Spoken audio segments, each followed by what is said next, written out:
सभी संतगण और वहां के लोग राम और लक्ष्मण का स्वागत करते हैं। उसके बाद विश्वामित्र शांत रहने का शपथ लेकर यज्ञ आरंभ करते हैं।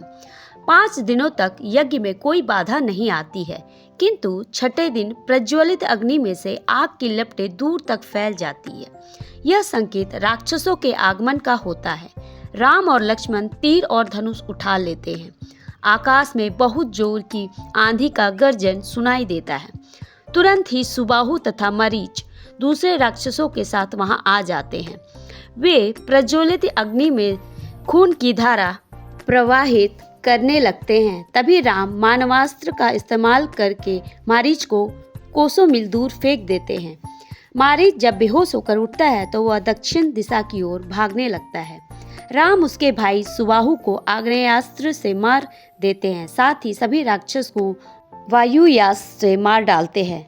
महर्षि विश्वामित्र यज्ञ को पूर्ण करते हैं और राम को आशीर्वाद देते हैं तथा सभी संत मुनि राम और लक्ष्मण दोनों की प्रशंसा करते हैं। राम और लक्ष्मण विश्वामित्र तथा सभी संत मुनि से कहते हैं कि मैं आपकी सेवा में सदैव हूँ। आप जो भी आज्ञा देंगे, आपकी इच्छा मेरे लिए आदेश स्वरूप होगा। तभी विश्वामित्र राजकुमारों से कहते हैं, मिथिला के राजा जनक एक धनुष यज्ञ आरंभ करने जा रहे हैं। मैं चाहता हूँ कि तुम दोनों उस यज्ञ में मेरे साथ चलो। राजा जनक के पास शिव का एक धनुष है जिसका नाम सुनभा है। वह इतना भारी है कि जिसे न तो गंधर्व, न राक्षस और न ही कोई मनुष्य उठाकर उस पर प्रत्यंचा चढ़ा सका है। देश विदेश से बहुत सारे राजा महाराजा इस धनुष यज्ञ में शामिल होने के लिए मिथिला जा रहे हैं। राजा जनक ने अपनी पुत्री सीता से वादा किया है कि जो भी इस धनुष को उठाकर उस पर प्रत्यंचा चढ़ा देगा, सीता का विवाह उसी के साथ होगा। मिथिला जाने से आपको यह धनुष देखने का सौभाग्य मिलेगा। विश्वामित्र ने राम से कहा। महर्षि विश्वामित्र तथा सिद्धाश्रम के ऋषि मुनि राम और लक्ष्मण सभी मिथिला जाने के लिए निकल पड़े। रास्ते में विश्वामित्र ने राम और लक्ष्मण को अनेकों कहानियां सुनाई।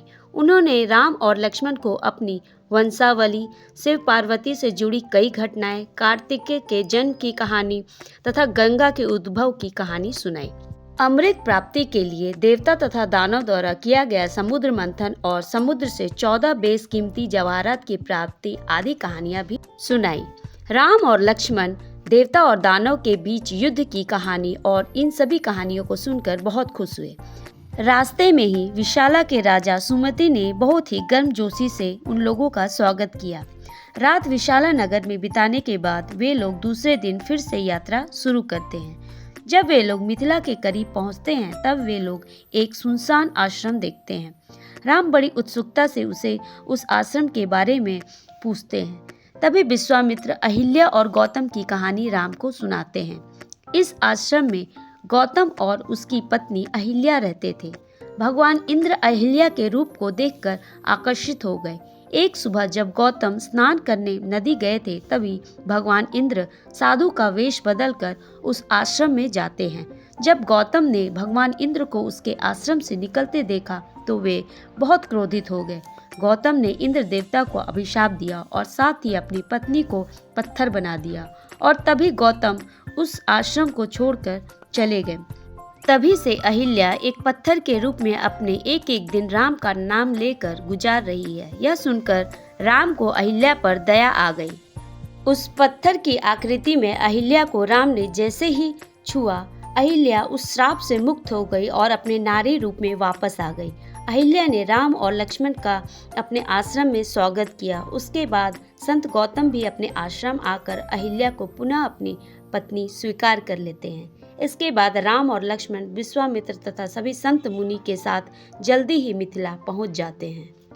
राजा जनक, राजपुजारी, सतानंद और सभी संत मुनि मिथिला के दरवाजे पर महर्षि विश्वामित्र का स्वागत करने आए। सभी औपचारिकताओं को पूरा करने के बाद राजा जनक राम और लक्ष्मण की तरफ देखकर विश्वामित्र से पूछते हैं, ये 2 सुंदर युवक कौन हैं? विश्वामित्र राजा जनक को राम के कारनामे के बारे में बताते हुए कहते हैं, ये दोनों कौशल देश के राजा दशरथ के पुत्र हैं। मैंने इन दोनों को यहाँ आपके दिव्य धनुष को दिखाने लाया हूँ।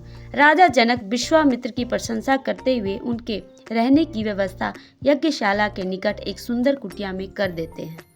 राम और लक्ष्मण तथा सभी संत मुनि के साथ भोजन करने के उपरांत विश्राम करते हैं। लक्ष्मण को मिथिला नगर देखने की इच्छा हुई। तभी राम विश्वामित्र से आज्ञा लेकर लक्ष्मण के साथ मिथिला नगर देखने निकल जाते हैं। दोनों राजकुमार पीताम्बर पहने हुए तथा कंधे पर पीले रंग का वस्त्र धारण किए हुए थे। उनके तरकस पीले रंग से बंधे हुए थे जो उनके पीठ पर लटक रहे थे।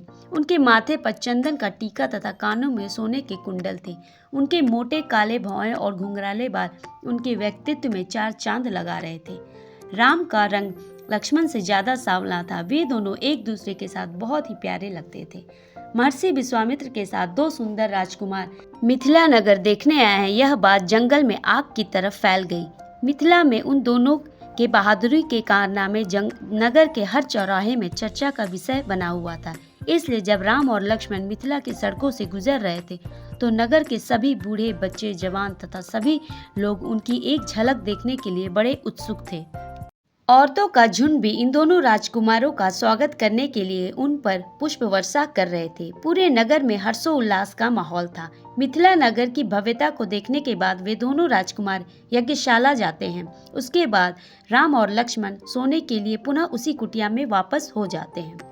दूसरे दिन सुबह स्नान करने के पश्चात राजा जनक के बागीचे में पूजा के लिए राम और लक्ष्मण फूल लेने जाते हैं। उस उपवन में तरह तरह के पौधे तथा फूल को देखकर वे बहुत ही खुश होते हैं। बसंत का समय था। पेड़ पौधे और लताएं हरे हरे पत्तों से भरे हुए थे। तोते और कोयल की चहचहाने की आवाज पेड़ पौधों से आ रही थी। मोर अपने सुंदर पंख फैलाकर नाच रहे थे। एक बहुत ही सुंदर तालाब उस उपवन के बीचों बीच था। उस तालाब तक जाने वाले सीढ़ी में बेशकीमती पत्थर जड़े हुए थे। रंग बिरंगे कमल के फूल उस तालाब में थे जिसमें बहुत सारे जल पक्षी तैर रहे थे। राम और लक्ष्मण उस सुंदर उपवन को देखकर बहुत ही रोमांचित थे। इसके बाद वे बागीचे के माली से अनुमति लेकर फूल तोड़ने लगते हैं।